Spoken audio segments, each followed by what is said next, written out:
الحمدللہ والصلاۃ والسلام علی رسول اللہ۔ آج سورۃ الضحیٰ سے آغاز ہوا ہے۔ سورۃ بلد بھی آج پڑھی گئی لیکن اس کے بارے میں کل بیان ہو چکا ہے۔ نبی پاک صلی اللہ تعالیٰ علیہ وآلہ وسلم پر کچھ دیر کے لیے وحی کا سلسلہ رک گیا۔ سرکار کریم علیہ الصلاۃ والتسلیم وحی نہ آنے کی وجہ سے مغموم یا اداس تو تھے ہی، ایسے میں کسی بدباطن نے یہ طعنہ دے دیا کہ ان کے رب نے ان کو چھوڑ دیا ہے اور ان سے ناراض ہو گیا ہے۔ حضور علیہ الصلاۃ والسلام اور ملول ہوئے تو سورۃ الضحیٰ کا نزول ہوا۔ ارشاد ہے وَالضُّحَىٰ وَاللَّيْلِ إِذَا سَجَىٰ،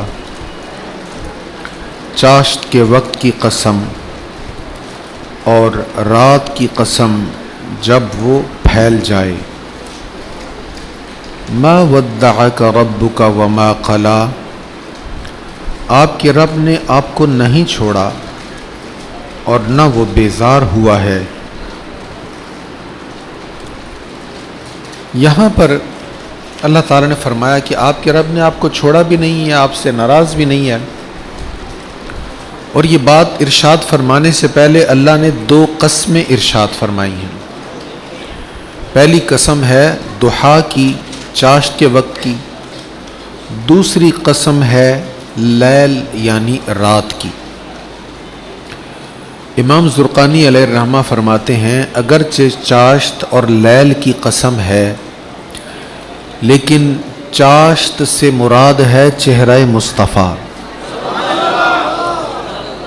اور لیل سے مراد ہے زلف مصطفیٰ۔ اللہ تعالیٰ فرما رہا ہے حبیب چاشت کی طرح چمکتے آپ کے چہرے کی قسم اور سیاہ رات جیسی آپ کی حسین زلفوں کی قسم، آپ کے رب نے آپ کو چھوڑا نہیں ہے، آپ سے بیزار نہیں ہے، بلکہ وَلَلْآخِرَةُ خَيْرٌ لَكَ مِنَ الْأُولَىٰ، اور بے شک بعد والی ساعت آپ کے لیے پہلی ساعت سے بہتر ہے۔ اس کو آسان لفظوں میں عرض کروں تو اس کا مطلب یہ ہے کہ اے حبیب آپ کی ہر آنے والی گھڑی پہلی گھڑی سے بہتر ہے۔ ہر لمحہ حضور کے لیے پہلے سے بہتر ہے۔ ہر آنے والے لمحے میں ذکر مصطفیٰ بڑھ رہا ہے۔ ہر آنے والے لمحے میں درود و سلام بڑھ رہا ہے۔ ہر آنے والے لمحے میں سرکار کریم علیہ الصلاۃ والتسلیم کے دلائل، اسلام کی حقانیت دنیا پر اور زیادہ واضح ہو رہی ہے۔ اس لیے فرمایا آپ کی ہر آنے والی گھڑی پہلے سے بہتر ہے۔ اور دوسری بات بڑی شاندار ہے، یہ وہ آیت ہے کہ عام طور پر مفسرین کی رائے یہ ہے کہ لا تقنطوا من رحمت اللہ، یہ جو آیت ہے نا لا تقنطوا من رحمت اللہ، کہ اللہ کی رحمت سے مایوس نہ ہو، مفسرین کہتے ہیں یہ آیت سب سے زیادہ امید افزا ہے۔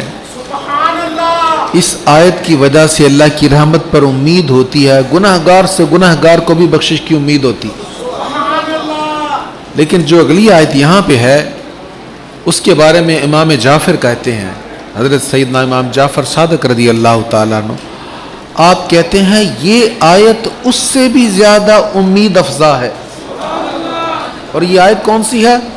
وَلَسَوْفَ يُعْطِيكَ رَبُّكَ فَتَرْضَىٰ، اور عن قریب آپ کا رب آپ کو اتنا دے گا کہ آپ راضی ہو جائیں گے، آپ راضی ہو جائیں گے۔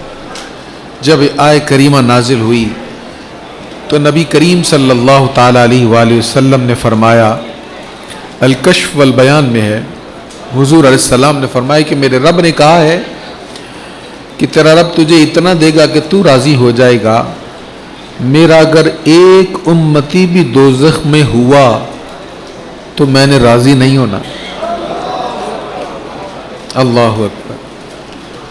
تو اللہ تعالیٰ فرما رہا ہے آپ کا رب اتنا آپ کو عطا فرمائے گا کہ آپ راضی ہو جائیں گے۔ اور حضور کی ہم گناہ گاروں کے ساتھ محبت دیکھیں، کہاں ہم گناہ گار بدکار آقا کے طریقے کو بھی بھولے ہوئے ہیں، آقا کے رستے کو بھی بھولے ہوئے ہیں، آقا کی حدیثوں کو بھی بھولے ہوئے ہیں، اور ان کی محبت دیکھیں، وہ کہتے ہیں میرا ایک بھی غلام دوزخ میں ہوا نا تو میں نے راضی نہیں ہونا۔ اس سے آگے سورۃ الم نشرح ہے، اس میں ارشاد ہے اے رسول مکرم کیا ہم نے آپ کی خاطر آپ کا سینہ کشادہ نہیں کیا اور آپ سے پرمشقت چیزوں کا بوجھ اتار دیا جس نے آپ کی پشت کو گراں بار کر دیا تھا۔ اور اس سے آگے وہ آیت ہے جو خاصہ ہے میرے آقا کریم علیہ السلام کا، یہ شان کسی اور کے حصے میں نہیں آئی ہے، صرف آمنہ کے لال کے حصے میں آئی ہے کہ اللہ نے فرمایا وَرَفَعْنَا لَكَ ذِكْرَكَ، اے محبوب آپ کے ذکر کو ہم نے بلند کیا ہے۔ حضور عاشق مدینہ شیخ الحدیث حافظ محمد احسان الحق قادری رحمۃ اللہ تعالی علیہ آپ فرمایا کرتے تھے دیکھو دنیا کا اصول یہ ہے کہ بڑوں کی شہرت جو ہوتی ہے یہ چھوٹوں کی وجہ سے ہوتی ہے۔ باپ بڑا ہوتا ہے، بیٹا چھوٹا ہوتا ہے، لیکن بیٹا سعادت مند ہو تو باپ کی شہرت ہوتی ہے، اس کی نیک نامی ہوتی ہے، حالانکہ بیٹا چھوٹا ہے۔ شاگرد چھوٹا ہے، استاد بڑا ہے، شاگرد اچھا ہو تو شاگرد کی وجہ سے استاد کی شہرت ہوتی، اس کی عزت ہوتی ہے کہ جو اتنا لائق ہے، اتنا قابل ہے، فلاں استاد کا شاگرد ہے۔ مرید ادنا ہوتا ہے، شیخ بڑا ہوتا ہے، مرشد بڑا ہوتا ہے، لیکن آنکھوں میں حیا ہو، زندگی تبدیل ہو جائے تو یہ چھوٹا ہو کر اپنے بڑے مرشد کی مشہوری کا سبب بنتا ہے۔ تو آپ فرمایا کرتے تھے دنیا میں اصول یہ ہے کہ بڑوں کی شہرت چھوٹوں کی وجہ سے ہوتی ہے، بڑوں کے ذکر کی بلندی چھوٹوں کی وجہ سے ہوتی ہے، لیکن جب اپنے محبوب کی باری آئی اللہ تعالیٰ نے قانون بدل دیا اور فرمایا اے حبیب تیری شہرت، تیرے ذکر کی بلندی، تیرا رفعت ذکر میں تجھ سے چھوٹوں سے نہیں کرواؤں گا، پوری مخلوق میں سارے تجھ سے چھوٹے ہیں، تجھ سے افضل مخلوق میں کوئی نہیں ہے، تجھ سے افضل صرف میری ذات ہے، اور رفعنا میں رب ہو کر خود تیرے ذکر کو بلند کروں گا۔ وَرَفَعْنَا لَكَ ذِكْرَكَ، ہم نے آپ کے ذکر کو بلند کیا۔ اچھا ہم نے آپ کے ذکر کو بلند کیا ہے، کیوں کیا ہے؟ لَكَ، آپ کی خاطر کیا ہے، حضور کی خاطر، کہ حضور خوش ہو جائیں، اللہ تعالیٰ نے آپ کے ذکر پاک کو بلند کیا ہے۔ اس سے آگے سورۃ التین ہے، تین انجیر کو کہتے ہیں، عربی میں انجیر کو تین کہتے ہیں، اور زیتون آپ جانتے ہیں زیتون کو ہم بھی زیتون کہتے ہیں۔ تو یہ دونوں چیزیں جو ہیں پھل، یہ دونوں بڑے عمدہ ہیں، بڑے مفید ہیں اور بڑے فوائد ہیں اس کے اندر، اور ان کی نسبتیں بھی بابرکت ہیں، اس لیے اللہ تعالیٰ نے ان کی قسمیں ارشاد فرمائی، فرمایا انجیر اور زیتون کی قسم اور طور سینین کی قسم۔ طور وہ پہاڑ جہاں حضرت موسیٰ علیہ السلام پر وحی نازل ہوئی، وَهَذَا الْبَلَدِ الْأَمِينَ، اور اس امن والے شہر کی قسم۔ تو قسم ارشاد فرما کہ اللہ نے کیا بات فرمائی، لَقَدْ خَلَقْنَا الْإِنسَانَ فِي أَحْسَنِ تَقْوِيمٍ، بے شک ہم نے انسان کو بہترین ساخت پر پیدا کیا ہے۔ دیکھیں انسان کتنی حسین ساخت پر ہے، آپ جتنے بھی جانوروں کو دیکھیں ان کا چہرہ جھکا ہوا ہوتا ہے، انسان کے چہرے کو سب سے بلند کیا ہے۔ جانوروں کے چہرے اور پیٹھ برابر ہوتے ہیں، سر اور پیٹھ برابر ہوتا ہے، اللہ تعالیٰ نے انسان کے سر کو سب سے بلند رکھا ہے۔ دیگر جانور ان کا چہرہ کھانے کی طرف جھکتا ہے اور انسان کو اللہ نے یہ اعزاز بخشا ہے کہ اس کا منہ نہیں جھکتا بلکہ ہاتھ سے اٹھا کر رزق اپنے منہ تک لے جاتا ہے۔ تو سب سے بہترین تخلیق جو ہے اللہ تعالیٰ نے انسان کی فرمائی ہے۔ اس سے آگے سورہ علق ہے اور اس کی 5 آیات وہ آیات ہیں جو سب سے پہلے نبی کریم علیہ الصلاۃ والتسلیم پر نازل ہوئیں۔ اقرأ بسم ربک الذی خلق خلق الانسان من علق اقرأ وربک الاکرم الذی علم بالقلم علم الانسان ما لم يعلم۔ اے رسول مکرم اپنے رب کے نام سے پڑھیے جس نے پیدا کیا ہے، انسان کو جمے ہوئے خون سے پیدا کیا ہے، پڑھیے۔ اور آپ کا رب ہی سب سے زیادہ کریم ہے جس نے قلم سے لکھنا سکھایا، انسان کو وہ سکھایا جس کو وہ نہیں جانتا تھا۔ ان آیات میں بہت ساری اہم باتیں ہیں، لیکن سب سے اہم بات آج کے اس جہالت کی تاریکی میں ڈوبے ہوئے اسلامی معاشرے کے متعلق، مسلمانوں کی حالت زار کے متعلق سب سے اہم میسج یہاں پر یہ ہے کہ دیکھیں ہم اتنا علم سے دور ہیں، حالانکہ ہمارے نبی علیہ السلام پر سب سے پہلا جو حکم نازل ہوا وہ تھا اقرأ، پڑھ۔ سب سے پہلی بات ہی ہمیں پڑھنے کے متعلق کہی گئی، سب سے پہلے یہ کہا گیا پڑھ۔ اور ایک وحی میں، پہلی وحی میں ایک بار نہیں 2 بار کہا گیا پڑھ۔ اور پڑھنا کیا ہے؟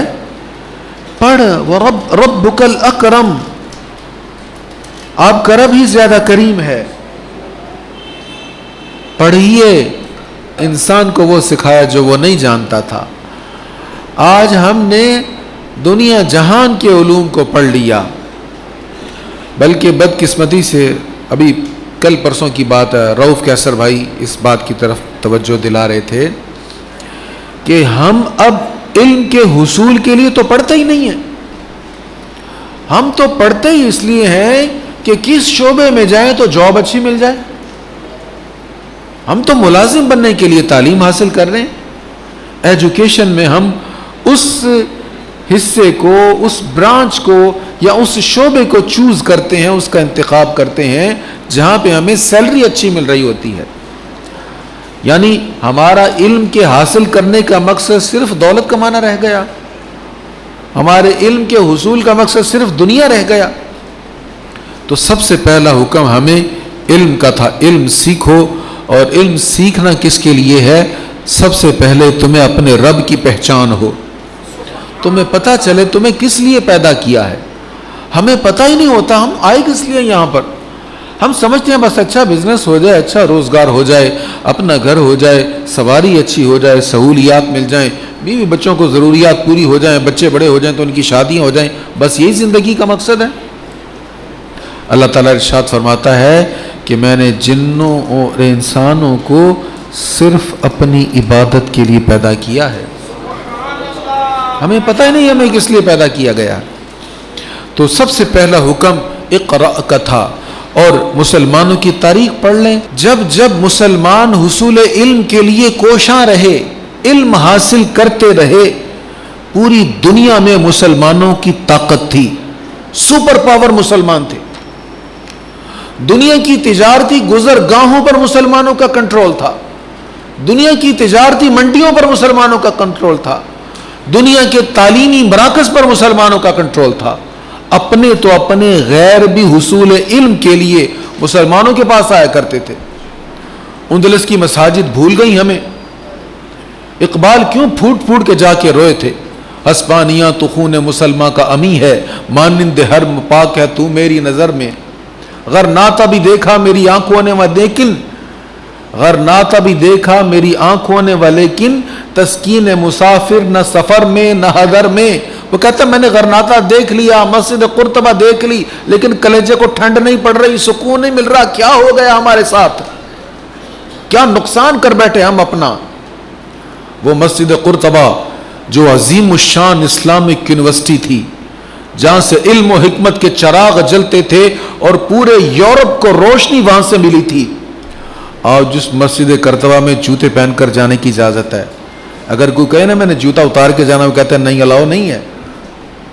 وہ جہاں قاضی ایاز کی پیشانی لگتی تھی, جہاں علامہ قرطبی علیہ الرحمہ بیٹھ کر علم و حکمت کے موتی لٹایا کرتے تھے اور فیضان نبوت کے علوم کو تقسیم کیا کرتے تھے, آج وہاں جوتے پہن کے چلا جاتا ہے. اس کی وجہ کیا ہے؟ ہم مسلمان علم دوست نہ رہے, ہم لذتوں کے حصول میں مگن ہو گئے اور ہم نے علم کو چھوڑ دیا.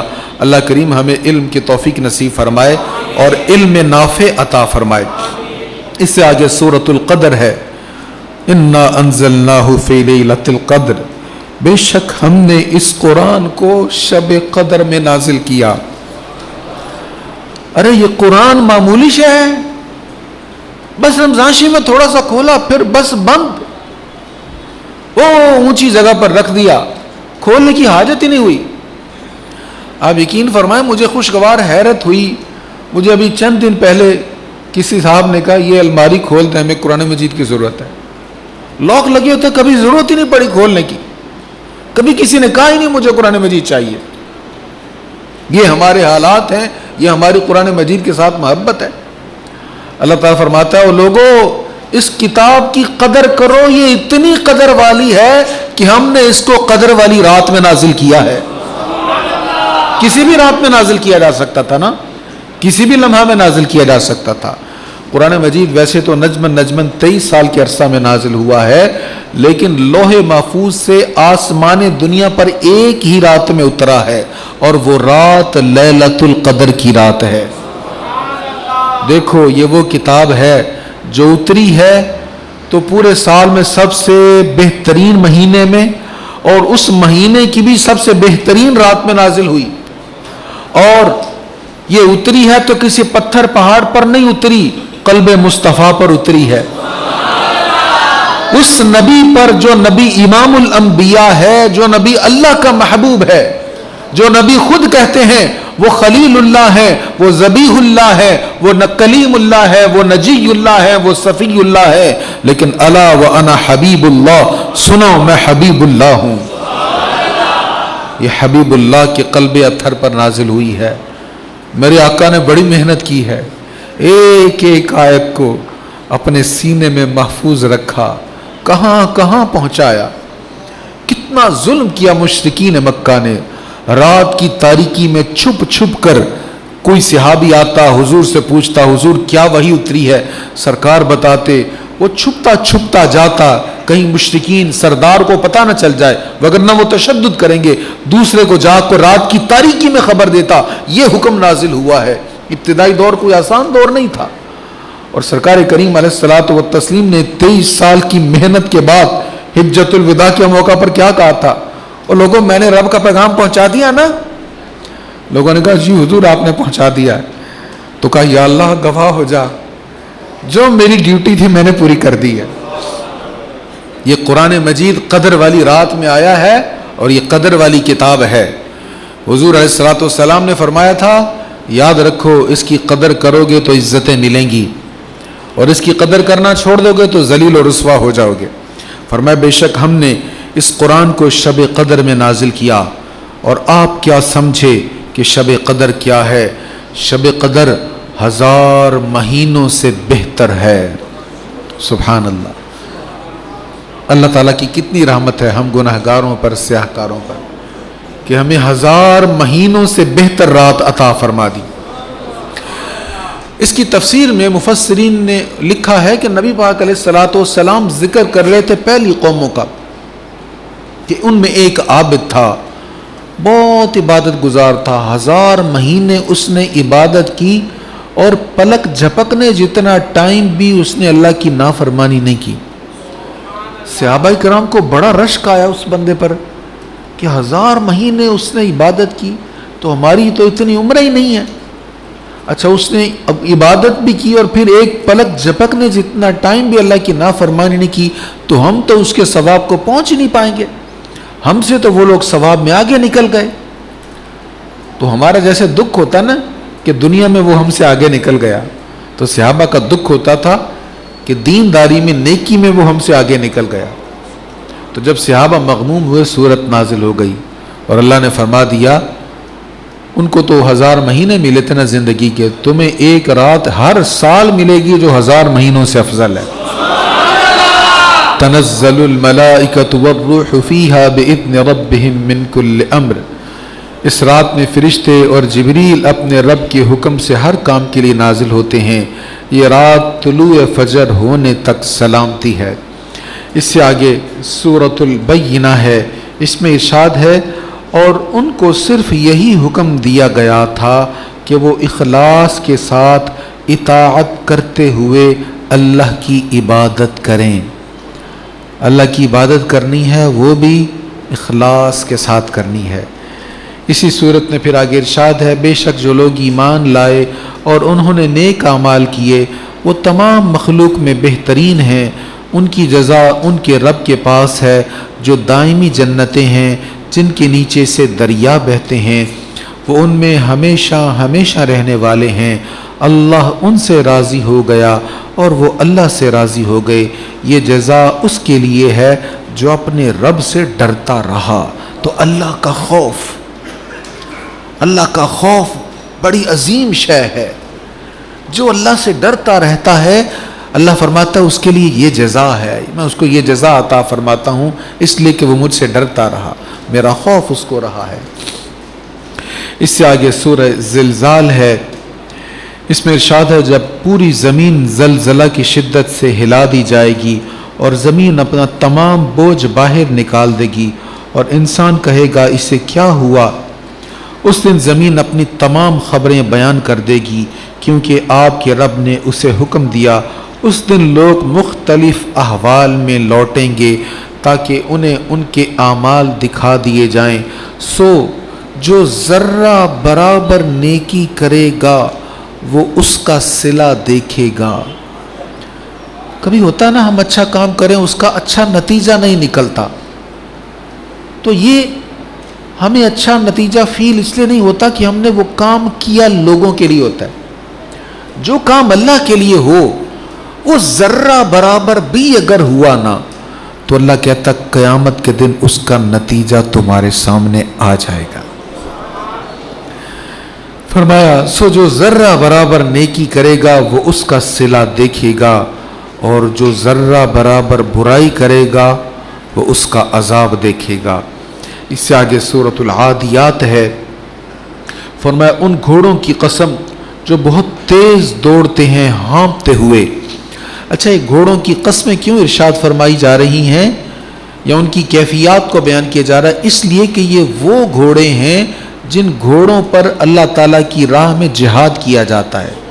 تو جس گھوڑے پر جہاد کیا جائے وہ گھوڑا اتنا خاص ہے کہ اللہ اس کی قسمیں ارشاد فرما رہا ہے، اور جو اس گھوڑے کا سوار ہوگا اس کی کتنی شان ہوگی۔ ان گھوڑوں کی قسم جو بہت تیز دوڑتے ہوئے ہانپتے ہیں، پتھر پر سم مار کر چنگاریاں اڑاتے ہیں، پھر صبح کے وقت دشمن پر حملہ کرتے ہیں، پھر اس وقت وہ گرد و غبار اڑاتے ہیں، پھر دشمن کی فوج میں گھس جاتے ہیں۔ بے شک انسان اپنے رب کا ضرور ناشکرا ہے۔ عمومی طور پر ہمارے ہاں شکر کم پایا جاتا ہے، تو شکر نہ ہونے کی وجہ صوفیہ بیان یہ کرتے ہیں کہ انسان جب اپنے سے بہتر دنیا دار کو دیکھے گا تو کبھی بھی شاکر نہیں ہوگا، اپنے سے کم تر کو دیکھے گا تو پھر اس کی زبان پر شکر آئے گا۔ اس سے آگے سورۃ القارعہ ہے، قارعہ سے مراد قیامت ہے۔ القارعہ ملقارعہ، ناگہانی مصیبت۔ ناگہانی مصیبت کیا چیز ہے؟ آپ کیا سمجھے کہ ناگہانی مصیبت کیا ہے؟ یہ وہ دن ہے جس دن تمام لوگ منتشر پروانوں کی طرح ہو جائیں گے اور پہاڑ دھنی ہوئی رنگ برنگی اون کی طرح ہو جائیں گے۔ پس جس کی نیکی کے پلڑے بھاری ہوں گے تو وہ پسندیدہ زندگی میں ہوگا۔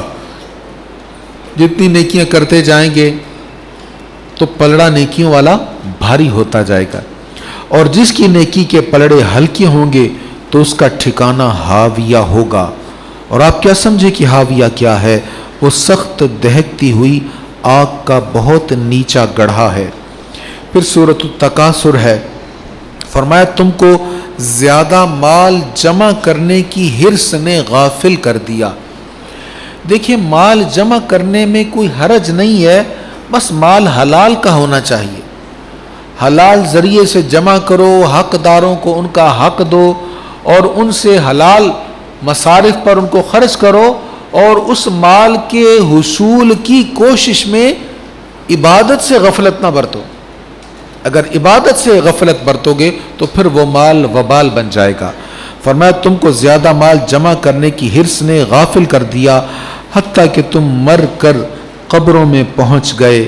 یقیناً تم عن قریب جان لوگے، پھر یقیناً تم عن قریب جان لوگے۔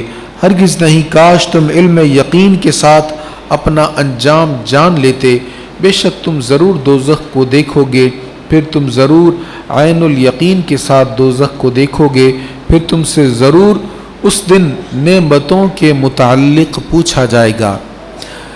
جتنی زیادہ نعمتیں ہوں گی اتنا حساب بھی ہو سکتا ہے، بس دعا اللہ سے یہ مانگیں حساب میں عافیت ہو جائے، اللہ بغیر حساب کے ہی بخش دے، اس کے خزانوں میں کیا کمی ہے، وہ بے حساب کی ہی بخشش فرما دے۔ اس سے آگے سورۃ العصر ہے۔ عصر ہمارے ہاں مغرب سے پہلے والا جو وقت ہے اس کو بھی عصر کہا جاتا ہے، اور عصر سے مراد زمانہ بھی ہے، جیسے ہم کہتے ہیں عصر حاضر، موجودہ زمانہ، تو یہاں عصر سے مراد زمانہ ہے۔ فرمائے زمانہ کی قسم، بے شک ہر انسان ضرور خسارے میں ہے۔ ان الانسان لفی خسر، ہر انسان خسارے میں ہے۔ میں نے پہلے بھی عرض کیا تھا، خسارہ کا مطلب ہمارے ہاں ہوتا ہے گھاٹا، حالانکہ گھاٹا ایک اور چیز ہے۔ آپ نے 1,00,000 روپے کی انویسٹمنٹ سے کام شروع کیا، آپ کا اندازہ تھا 2 مہینے بعد 1,00,000 سے 1,25,000 ہو جائیں گے، تو اگر 1,25,000 کی بجائے 1,05,000 ہوئے تو گھاٹا تو پڑا نا، گھاٹا تو یہ بھی پڑا۔ اچھا اگر آپ کا جو کیپٹل 1,00,000 تھا اس میں سے بھی 5,000 کم ہو گئے، 95,000 رہ گئے، تو یہ بھی گھاٹا ہے، یہ خسارہ نہیں ہے۔ خسارہ کیا ہے؟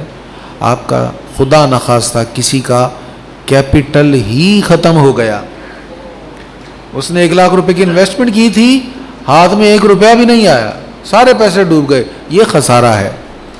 اللہ تعالیٰ فرما رہا ہے انسان تو خسارے میں ہے۔ سب سے قیمتی شے انسان کے پاس پتہ کیا ہے؟ وقت۔ یہ جو وقت ہمیں ملا ہوا نا، جس وقت میں ہمیں اللہ نے اختیار دیا ہوا ہے، چاہو تو نیکی کر لو، چاہو تو نہ کرو، یہ سب سے قیمتی شے ہے ہمارے پاس۔ یا ہمارے پاس اختیار ہے، ہمیں اختیار دے دیا، وقت گزر رہا ہے، نیکی کر لو چاہے نہ کرو، سو کر گزار دو چاہے عبادت کر کے گزار دو، نوافل پڑھ کے گریہ زاری کر کے رب کو منا کے اللہ اللہ کی صدائیں لگا کے گزار لو، چاہے سو کے گزار لو۔ یہ وقت سب سے قیمتی شے ہے، اور جس کا وقت ضائع ہو گیا سمجھ لیں اس کا سب کچھ برباد ہو گیا۔ ہم سمجھتے ہیں نا کہ ہم وقت کو گزار رہے ہیں، میں اکثر کہا کرتا ہوں ہم وقت کو نہیں گزارتے، وقت ہمیں گزار رہا ہے۔ ہماری کیا مجال، ہم تو ایک لمحے کو بھی روک نہیں سکتے، ایک سیکنڈ کو بھی ہم روک نہیں سکتے، ہم اس میں سے گزر رہے ہیں، اور اس میں سے گزر کر یہ ایک ٹنل ہے جس میں ہم داخل ہو چکے ہیں، اور اس کا آخری سرا ہے جہاں پر موت ہے، اور ہم مسلسل گزرتے ہوئے اس آخری کنارے کی طرف جا رہے ہیں۔ اس لیے یہ صورت بڑی اہم ہے۔ فرمایا زمانہ کی قسم، بے شک ہر انسان ضرور خسارے میں ہے۔ کون خسارے میں نہیں ہے؟ فرمایا سوا ان لوگوں کے جو ایمان لائے اور انہوں نے نیک کام کیے، اور انہوں نے ایک دوسرے کو دین حق کی وصیت کی، اور ایک دوسرے کو صبر کی نصیحت کی، یہ خسارے میں نہیں ہے۔ ایمان لانے والا، عمل کرنے والا، نیک کام کرنے والا، ایک دوسرے کو دین کی حق کی وصیت کرنے والا، بات بتانے والا، اور ایک دوسرے کو صبر کی تلقین کرنے والا۔ صبر کوئی معمولی شے نہیں ہے۔ ہم سمجھتے ہیں مصیبت آ جائے، بلا ٹوٹ جائے تو اس وقت صبر ہوتا ہے، نہیں بھائی، آپ پر کوئی مصیبت نہیں ہے، کوئی مشکل نہیں ہے، لیکن آپ کو صبر کی ضرورت ہے۔ جس پر کوئی مصیبت نہیں، کوئی پریشانی نہیں، کوئی بیماری نہیں ہے، اس کو صبر کی زیادہ ضرورت ہے۔ بیمار تو اپنی بیماری پر صبر کرے گا نا، لیکن جو عافیت میں ہے، جو صحت مند ہے، جو جوان ہے، وہ شیطان کے حملوں پر صبر کرے گا، وہ نفس کے بہکاوے پر صبر کرے گا۔ جب نفس کہے گا، شیطان کہے گا، طبیعت ابھارے گی کہ اپنی آنکھوں سے حرام کو دیکھ، اب خود کو روکو، یہ عظیم صبر ہے۔ جب زبان چاہے کہ میں غلط کہوں، غیبت کروں، دوسروں کی برائیاں کہوں، گالیاں بکوں، اب زبان کا کنٹرول کرنا یہ عظیم صبر ہے۔ جب نفس برائی کی طرف راغب کرے تو خود کو جائز کاموں تک محدود رکھنا یہ صبر ہے، اور اس صبر کی ہر کسی کو حاجت ہوتی ہے۔ اس لیے فرمایا کہ خسارے سے وہ بچتے ہیں جو ایمان لاتے ہیں، عمل صالح کرتے ہیں، نیک کام کی ترغیب بھی دیتے ہیں، خود بھی صبر کرتے ہیں، صبر کی تلقین بھی کرتے ہیں۔ آج اس صبر کی تلقین کی ہمیں بہت زیادہ ضرورت ہے، جس پر میں نے ابھی عرض کیا ہے، اللہ ہمیں نصیب فرمائے۔ اس کے آگے سورۃ ہمزہ ہے، اس کی پہلی آیت بڑی عام ہے، وَيْلٌ لِكُلِّ هُمَزَةٍ لُمَزَةٍ، ہر طعنہ زن عیب جو کے لیے ہلاکت ہے۔ طعنہ مارنا ہمارے ہاں مسئلہ ہی کوئی نہیں ہے، بڑے پیار سے مسکرا کر ایسی بات کہیں گے کہ دوسرا بندہ تل ملا کے رہ جائے گا، اور جن کو طعنہ مارنے کی خوب قابلیت ہوتی وہ فخر کرتے ہیں کہ میں نے اس کو ایسی لائی، اور پھر کہتے ہیں ایسی لاواں گٹے تھے ساری راتی پٹے۔ تم نے بات اس کو ایسی لگائی کہ وہ بیچارہ احتجاج بھی نہیں کر سکتا، اگر وہ کہے تو ساتھ ہی پینترا بدل کے کہا لو تم نے یہ سمجھ لیا، میرا تو یہ مطلب ہی نہیں تھا۔ تو یہ طعنہ مارنا یا طریقے سے پیار سے مزاح کے انداز میں دوسرے کے دل دکھانے والی بات کرنا یہ اتنی ناپسندیدہ ہے۔ اللہ تعالیٰ فرماتا ہے ہر طعنہ زن عیب جو کے لیے ہلاکت ہے۔ جس کو اللہ کہے اس کے لیے ہلاکت ہے، اس کی بچت کیسے ہو سکتی ہے؟ اس لیے ہماری جو زبان ہے نا، یہ دوسروں کو تکلیف دینے کے لیے نہیں ہے۔ کریم آقا صلی اللہ علیہ وسلم نے فرمایا المسلم من سلم المسلمون من لسانہ ویدہ، سچا مسلمان وہ ہے جس کی زبان اور ہاتھ سے دوسرے مسلمان محفوظ رہیں۔ اگر ہماری زبان سے، ہمارے ہاتھ سے دوسرے مسلمان محفوظ نہیں رہتے، اس کا مطلب ہمارا اسلام، ہمارا ایمان درست نہیں ہے۔ اچھا، ہاتھ سے محفوظ نہیں رہتے، اس کا مطلب ایک تو مارنا ہے، کسی کو مارنا، اب دوسرا جو ہم موبائل ہاتھ میں پکڑ کے گالیاں لکھ کر سینڈ کر دیتے ہیں، یہ بھی تو ہم نے ہاتھ سے ہی تکلیف پہنچائی نا۔ تو فرمایا مسلمان وہ ہے جس کی زبان اور ہاتھ سے دوسرے مسلمان محفوظ رہتے ہیں۔ اس سے آگے سورۃ الفیل ہے، فیل ہاتھی کو کہتے ہیں، اور اس میں وہ واقعہ ہے جب ابرہہ کا لشکر مکہ شریف میں حملہ آور ہوا تھا اور اللہ تعالیٰ کی کعبے کو گرانے کے ارادے سے آیا تھا، تو اللہ نے ابابیلوں کے لشکر کو بھیجا تھا اور ان کو اس لشکر کو تباہ کر دیا تھا۔ اس سے آگے سورۃ قریش ہے۔ قریش مکہ کے بہت بڑی ایک برادری تھی، ایک کاسٹ تھی، ان کو قریش کہا جاتا ہے۔ قریش کو رغبت دلانے کے لیے انہیں سردی اور گرمی کے تجارتی سفر سے مانوس کیا۔ تو قریش پر اللہ تعالیٰ کی عظیم عنایت تھی کہ گرمیوں میں ان کے تجارتی قافلے سرد علاقوں میں جاتے تھے، اور سردیوں میں ان کے تجارتی قافلے گرم علاقوں میں جاتے تھے۔ تو پورا سال مکہ شریف کا جو بازار تھا نا، عکاظ کا بازار، وہ سجا رہتا تھا، یہاں کوئی نہ کوئی تجارتی قافلہ آیا رہتا تھا۔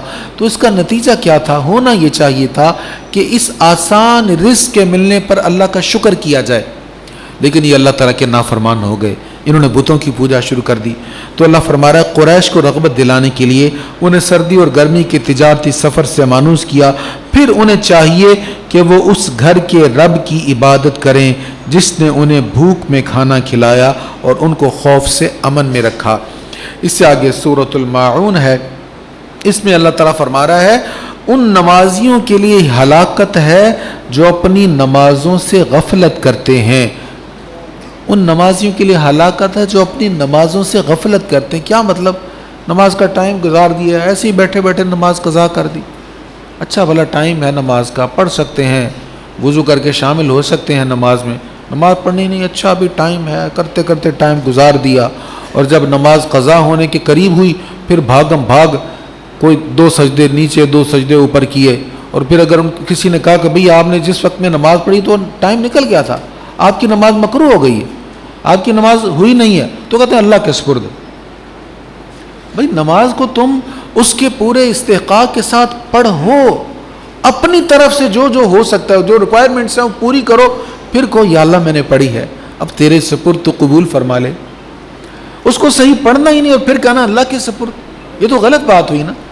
دنیا کمانے کے معاملے میں تو نہیں ہم اللہ کے سپرد کرتے، وہاں تو ہم ایک ایک چیز کی بات کرتے ہیں، ایک ایک چیز کو چیک کرتے ہیں۔ ہم نے پرچیزنگ کرنی ہے تو اچھی پرچیزنگ کہاں سے ہوگی، اچھا یہ مال بیچنا ہے اس کا اچھا گاہک کہاں پہ ہوگا، وہاں ہر چیز کو ہم دیکھیں گے، اور جہاں اللہ کے لیے اللہ کا حق ادا کرنے کے لیے وہاں ہم کہیں اللہ کے سپرد۔ اس لیے اللہ تعالیٰ نے فرمایا ان نمازیوں کے لیے ہلاکت ہے جو اپنی نمازوں میں غفلت کرتے ہیں، جو ریاکاری کرتے ہیں۔ اس سے آگے سورۃ الکوثر ہے، قرآن مجید کی سب سے مختصر ترین سورت ہے، اور اس کا ایک لفظ کوثر، اس کے اندر اللہ تعالیٰ نے محبوب کی شان کے وہ دریا بہا دیے ہیں، وہ خزانے ذکر کر دیے ہیں کہ اس پر بڑی بڑی کتابیں اب تک لکھی جا چکی ہیں۔ کئی 100 صفحات کی کتابیں صرف لفظ کوثر پر ہیں، یعنی اللہ نے محبوب علیہ السلام کو جو کوثر عطا فرمایا، اس میں کیا کیا خزانے، کیا کیا نعمتیں اللہ نے حضور کو عطا فرمائی۔ فرمایا انا اعطیناک الکوثر، بے شک ہم نے آپ کو کوثر عطا کی ہے، سو آپ اپنے رب کے لیے نماز پڑھتے رہیے اور قربانی کرتے رہیں، بے شک آپ کا دشمن ہی بے نسل ہے۔ یہ سب سے مختصر صورت ہے۔ تو مشرکین مکہ کو بڑا ناز تھا اپنی فصاحت و بلاغت کا، اپنے قصیدوں پر، اپنی شاعری پر بڑا ناز تھا ان لوگوں کو۔ تو قصیدے جو ہے وہ کعبے کی دیواروں کے ساتھ لٹکا دیے جاتے، اپنے اپنے قصیدے لا کے کعبے کی دیوار کے ساتھ لٹکاتے، تو پھر چیلنج ہوتا کوئی اس سے بہتر قصیدہ لائے لٹکا دے تو اس کو اتار دے۔ تو ایسا ہی ہوتا، پھر جو بہتر قصیدہ لاتا پھر دوسرے قصیدے کو اتار دیا جاتا، یا جس نے لگا ہوا دیکھا وہ خود کہتا یار یہ قصیدہ میرے قصیدے سے بہتر ہے، لہٰذا اس کو یہاں پہ ہونا چاہیے، وہ اپنا قصیدہ اتار لیتا۔ تو کعبے کی دیوار کے ساتھ بہت سارے قصیدے لٹکے ہوئے تھے۔ حضور علیہ الصلوۃ والتسلیم کے شہزادے کا انتقال ہوا تو مشرکین مکہ کہنے لگے یہ تو اب ابتر ہو گئے۔ ابتر کا مطلب جو ناکام ہو جائے، جس کی نسل ختم ہو جائے۔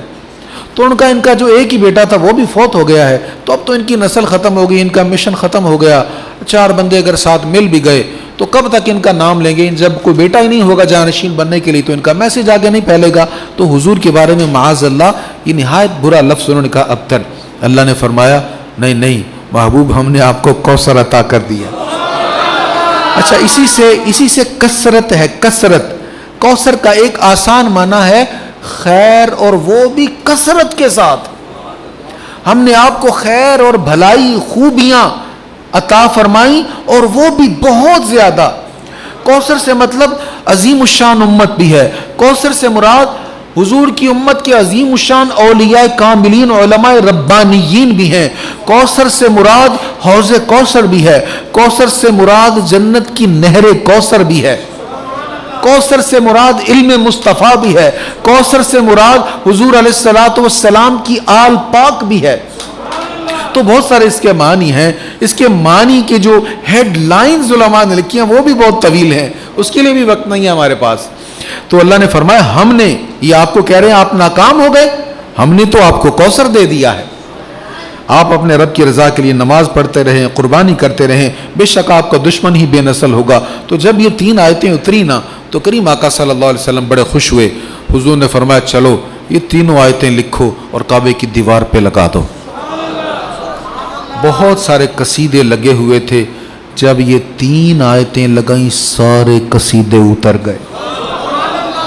تیرے آگے یوں ہیں دبے لچے فصحا عرب کے بڑے بڑے، کوئی جان منہ میں زبان نہیں بلکہ جسم میں جان نہیں۔ یہ شان مصطفیٰ ہے اور یہ کلام الہی کی طاقت ہے۔ اے کاش ہم ان معارف کو سمجھ سکیں، ہمیں پتہ ہو کتنی عظیم کتاب ہمیں اللہ نے عطا فرمائی، کیا کچھ اس کتاب میں رکھا ہوا ہے۔ ہم اس کو پڑھتے نہیں ہیں، اسی طرح اسی وجہ سے ہم احساس کمتری کا شکار ہیں، ہم کمپلیکس کا شکار ہوتے ہیں۔ کوئی کن ٹوٹا باہر کا، اس کا کوئی میسج آ جائے، تصویر ایک لگی ہو، سکیچ بنا ہوا ساتھ اس کی پرانی پکچر کا، 100 سال کا پرانا کوئی بابا ان کا مرا ہوا ہے، اس کا میسج ہے، ہم اس کو سنبھال کے رکھتے ہیں، سٹیٹس لگاتے ہیں، آگے شیئر کرتے ہیں، یار دیکھو کتنا سمجھدار بنتا تھا، کتنی بڑی بات کہہ گیا۔ ہو سکتا ہے اس کی بات بے وقوفی پر مبنی ہو، تو جس کے پاس کتاب اللہ موجود ہو اس کو غیروں کی دریوزہ گری کی ضرورت ہے؟ اس کو غیروں کے پاس جا کر ان سے پھر حکمت و دانش کی باتیں لینے کی حاجت ہے؟ ہمارے پاس الحمدللہ کتاب موجود ہے، کمی یہ ہے کہ ہم پڑھتے نہیں ہیں۔ وہ سیانے بزرگ فرماتے ہیں جس کے گھر کے دروازے پر ندی بہتی ہو وہ مشکیزہ اٹھا کر 5 دیہاتوں سے گزر کے نہر سے پانی بھرنے کے لیے جائے تو اس سے بڑا بے وقوف کون ہوگا کہ تیرے گھر کے پاس صاف پانی کی ندی ہے، یہیں سے پانی لے لے، تو کیوں سفر کر رہا ہے؟ ہمیں اللہ نے یہ عظیم الشان کتاب عطا فرمائی ہے۔ اس سے آگے سورۃ الکافرون ہے، آپ کہیے اے کافرو میں ان کی عبادت نہیں کرتا جن کی تم عبادت کرتے ہو۔ یہ کوئی خارجہ پالیسی نہیں ہے کہ آپ نے خارجہ پالیسی کرنے کے لیے جہاں وہ جا کے ماتھا ٹیکتے ہیں ان مقامات کی آپ نے بھی تعظیم کرنی ہے، یا ان کے طریقوں کو آپ نے پذیرائی بخشنی ہے۔ جہاں وہ پاکیزہ دودھ کو گندی جگہوں پر بہاتے ہیں آپ بھی جا کے بہائیں گے تو پھر ہی آپ کے معاملات درست ہوں گے۔ تو اللہ تعالیٰ نے حضور سے کہا آپ کہہ دیجئے جن کی تم عبادت کرتے میں ان کی بات نہیں کرتا، تمہارا دین تمہارے لیے، میرا دین میرے لیے۔ اذا جاء نصر اللہ والفتح، جب اللہ کی مدد اور فتح آ جائے اور آپ لوگوں کو دیکھیں وہ اللہ کے دین میں فوج در فوج داخل ہو رہے ہیں، سو آپ اپنے رب کی حمد کے ساتھ اس کی تسبیح کریں اور اس سے مغفرت طلب کریں، بے شک وہ بہت توبہ قبول فرمانے والا ہے۔ تو میں ڈیٹیل کی طرف نہیں جاؤں گا، صرف ایک بات بتاؤں گا، یہاں پہ میسج کیا ہے کہ جب اللہ کی مدد آئے تو پھر اللہ کی تسبیح کرو، جب اللہ کوئی انعام عطا فرمائے تو پھر اس کا ذکر زیادہ کرو، اس کی تسبیح زیادہ کرو۔ اس سے آگے سورۃ اللہب ہے۔ حضور علیہ الصلوۃ والسلام نے کوہ صفا پر کھڑے ہو کر اپنے ساری فیملی کو، خاندان کو اکٹھا کیا اور ان کو توحید کی دعوت دی، تو ابو لہب نے بدتمیزی کی اور کہا تو برباد ہو، تیرے لیے تباہی ہو۔ معاذ اللہ حضور کو کہا کہ تم نے اس کام کے لیے ہمیں بلایا۔ سورہ لہب نازل ہوئی، ابو لہب کے دونوں ہاتھ ٹوٹ جائیں، وہ ہلاک ہو جائے، اور اس کے مال نے اور اس کی کمائی نے اس کو کوئی فائدہ نہیں پہنچایا، وہ عن قریب سخت شعلوں والی آگ میں جل جائے گا، اور اس کی بیوی بھی لکڑیوں کا گٹھا اٹھائے ہوئے ہے، اس کی گردن میں کھجور کی چھال کی بٹی ہوئی رسی ہوگی۔ تو یہ کس لیے اس کو کہا گیا؟ اس لیے اس نے توہین مصطفیٰ کی تھی۔ اس سے آگے سورۃ الاخلاص ہے، قل هو اللہ احد، آپ کہیے وہ اللہ ایک ہے۔ یہ سورت سب کو آنی چاہیے، جس کو نہیں یاد یاد کر لیں، جس کو یاد ہے کسی حافظ صاحب کو، قاری صاحب کو سنائیں، کوئی غلطی تو نہیں ہے اس میں۔ قل هو اللہ احد، آپ کہیے وہ اللہ ایک ہے۔ اللہ الصمد، اللہ بے نیاز ہے۔ لم یلد ولم یولد، اس کی کوئی اولاد نہیں اور نہ وہ کسی کی اولاد ہے۔ ولم یکن لہ کفوا احد، اور نہ اس کا کوئی ہمسر ہے۔ اچھا میں نے آپ سے کہا یہ سب کو یاد ہونی چاہیے، اس کی وجہ کیا ہے؟ اس کی وجہ یہ ہے کہ اس سورت کے ساتھ محبت کرنی چاہیے۔ محبت کیوں کرنی چاہیے؟ اس پر میں ایک حدیث سناتا ہوں۔ نبی پاک علیہ الصلوۃ والسلام نے ایک قافلہ کہیں روانہ کیا تو حضور کی عادت کریمہ تھی، قافلہ یا وفد جب بھی روانہ فرماتے تو ایک کو امیر منتخب کر دیتے۔ ہمارے یہاں ہوتا 4 بندے جا رہے ہیں، ہر کوئی اپنی مرضی کا مالک ہوتا، ایسے نہیں کرنا چاہیے۔ ہمیں جو طریقہ بتایا گیا، جب سفر پر نکلو ایک بندے کو بڑا منتخب کر لو اور پھر اس کو مشورہ دو، فیصلہ اس کا مانو، اس میں برکت ہوتی ہے۔ تو جس کو امیر منتخب کیا تھا وہ جہاں بھی نماز کا وقت ہوتا تو وہ جماعت کرواتا اور نماز میں وہ سورہ اخلاص کی تلاوت کرتا، سورۃ الفاتحہ کے بعد سورہ اخلاص کی تلاوت کرتا۔ تو یہ جو قافلے کے لوگ گئے تھے واپس سن کیا حضور وہ جو امیر قافلہ تھے نا، انہوں نے جتنی بار بھی نماز پڑھائی ہے سورۃ فاتحہ کے بعد سورۃ اخلاص ہی پڑھی، ہر بار قل هو اللہ احد قل هو اللہ احد یہی پڑھتے رہے۔ حضور علیہ الصلوۃ والسلام فرمایا ان سے پوچھنا ان سے کیوں ہر رکعت میں سورہ اخلاص پڑھتے رہے؟ تو انہوں نے بتایا جی حضور ہم نے ان سے پوچھا تھا، وہ کہنے لگے اس صورت میں چونکہ اللہ تعالیٰ کی صفات بیان ہوئی ہیں اس لیے مجھے اس صورت کے ساتھ محبت ہے۔ اللہ کی صفات ہے نا اس کے اندر، تو اس وجہ سے مجھے صورت کے ساتھ محبت ہے۔ نبی پاک علیہ السلام نے فرمایا پھر جاؤ اس کو جا کے کہہ دو اگر تجھے صورت کے ساتھ محبت ہے نا تو اللہ کو تجھ سے محبت ہے۔ بھئی ایک چھوٹی سی صورت اگر ہم یاد کر لیں، اس سے پیار کر لیں اور اس کی برکت سے اللہ کی محبت مل جائے تو اور کیا چاہیے؟ ہم جس سے ہمیں تھوڑا سا کام ہوتا ہے اس کی محبت حاصل کرنے کے لیے ہم کیا کیا جتن نہیں کرتے. بھئی ہمارے سارے کام جس کی بارگاہ سے سنورنے ہیں, ہمارے سارے دکھوں کا مداوع جس رب کریم نے کرنا ہے, ہمیں ساری نعمتیں جو رب کریم بغیر حساب کتاب کے دیے جا رہا ہے. ہمارا کوئی حق نہیں تھا کہ ہم انسان ہوتے, ہمیں بغیر کسی حق کے اس نے انسان بنایا. پتھر بھی بنا سکتا تھا, درخت بھی بنا سکتا تھا, اس نے محض اپنے فضل سے ہمیں انسان بنایا. تو اتنا پیار جو ہم سے کرے ہمیں اس سے پیار نہیں ہونا چاہیے؟ حضور نے فرمایا کہہ دو اس کو جا کے, اگر اس کو اس صورت سے اس وجہ سے محبت ہے کہ اس میں اللہ کے پیارے پیارے نام ہیں, اس کی پیاری پیاری صفات ہیں, تو اللہ بھی اس کے ساتھ محبت کرتا ہے. اس سے آگے سورہ فلق اور سورۃ الناس ہے. آپ کہیے کہ میں صبح کے رب کی پناہ لیتا ہوں اس کی بنائی ہوئی ہر چیز کے شر سے اور اندھیری رات کے شر سے جب وہ چھا جائے, اور گرہ میں بہت پھونک مارنے والی عورتوں کے شر سے اور حسد کرنے والے کے شر سے جب وہ حسد کرے. اس سورہ فلق ہے. پھر آگے سورۃ الناس ہے. آپ کہیے میں سب لوگوں کے رب کی پناہ لیتا ہوں, سب لوگوں کے بادشاہ کی, سب لوگوں کے معبود کی پناہ لیتا ہوں, پیچھے ہٹ کر چھپ جانے والے کے وسوسہ ڈالنے کے شر سے جو لوگوں کے سینوں میں وسوسہ ڈالتا ہے, جو جنات اور انسانوں میں سے ہے. تو یہ دونوں صورتیں بڑی اہم ہیں. جادو کا علاج ان دو صورتوں میں موجود ہے, نظر بد کا علاج ان میں موجود ہے, حسد کا علاج ان میں موجود ہے. حسد کو معمولی شے ہے, حسد کی وجہ سے خاندان ٹوٹ رہے ہیں, تباہی ہو رہی ہے, لوگ ایک دوسرے کے خلاف منصوبے بنا رہے ہیں. کچھ نہیں چاہیے اس کا, صرف اس کو پھلتا پھولتا دیکھ نہیں سکتے. یہ حسد ہے. حسد کی آگ لوگوں کو تباہ کر رہی ہے, کڑ رہے ہیں لوگ, جل رہے ہیں اندر اندر. ہمارے ہاں یہ عام بیماری ہے. تو حسد بہت بری بیماری ہے, نظر بد بہت بری بیماری ہے. جادو کرنا یہ برحق ہے, ہو جاتا ہے, لیکن ہمارے ہاں عام طور پر نہ جادوگر ہیں نہ جادو کرنے والے ہیں, لیکن بہرحال یہ جادو برحق موجود ہے, ہو سکتا ہے. تو ان سب چیزوں سے حفاظت کے لیے, آفات و بلیات سے, نظر بد سے حفاظت کے لیے یہ دونوں صورتیں شاندار ہیں. جب یہ صورتیں نازل ہوئیں تو اس کے بعد سے لے کر سرکار کریم علیہ الصلوۃ والسلام کا وصال شریف جب تک نہیں ہوا, حضور کا معمول شریف تھا.